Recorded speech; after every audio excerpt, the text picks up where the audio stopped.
সুপ্রিয় দর্শক মণ্ডলী, আসসালামু আলাইকুম। আজকে আমি ছাদ বাগানে চাষ উপযোগী ফুল গাছ, ফল গাছ, মশলা জাতীয় কিছু গাছের সাথে আপনাদেরকে পরিচয় করিয়ে দেওয়ার চেষ্টা করব। চুই ঝাল একটি মশলা জাতীয় ঔষধি গুণসম্পন্ন ভেষজ গাছ।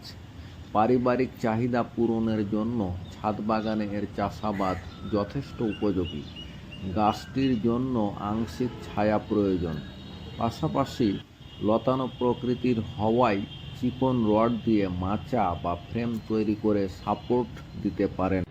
শতমূলী গাছ এটি গুরুত্বপূর্ণ একটি ভেষজ গাছ যা বাগানের শোভাও বৃদ্ধি করে। ছাদ বাগানে এটি চাষ করা সম্ভব, তবে মূলের সঠিক বৃদ্ধির জন্য 50 লিটার বা তার বেশি ধারণ ক্ষমতার আকারের টব ব্যবহার করা প্রয়োজন। পাশাপাশি লতানো প্রকৃতির হওয়ায় ফ্রেম বা মাচার মতো করে সাপোর্ট দেওয়া প্রয়োজন। এটি একটি 12 মাসি আমড়া গাছ।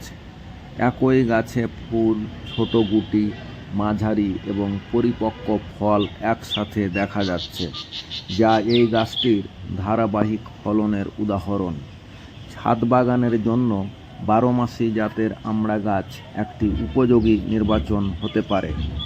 ছাদ বাগানে আনারের কয়েকটি গাছ লাগালে পারিবারিক চাহিদা পূরণের পাশাপাশি পুষ্টির বৈচিত্র্য আনয়নে এটি একটি গুরুত্বপূর্ণ সংযোজন হতে পারে। বাংলাদেশে GM2, পাকিস্তানি আনার সহ বিভিন্ন জাতের চারা পাওয়া যায়। আলু বোখারা একটি মশলা জাতীয় ফল গাছ। বাংলাদেশে বাড়ি আলু বোখারা এক নামে একটি উন্নত জাত রয়েছে। ছাদ বাগানেও এর চাষ করা সম্ভব, তবে ফলন তুলনামূলক কম হতে পারে। তবুও পারিবারিক চাহিদা পূরণের জন্য এটি একটি সম্ভাবনাময় গাছ। অ্যাডেনিয়াম অত্যন্ত চমৎকার ফুলের একটি গাছ এবং এটিও কিন্তু ছাদ বাগানে আমরা লাগাতে পারি।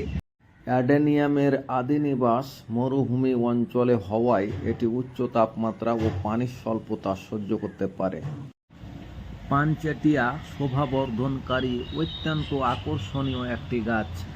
ডাল কাটিংয়ের মাধ্যমে সহজেই এই গাছের বংশবিস্তার করা যায়।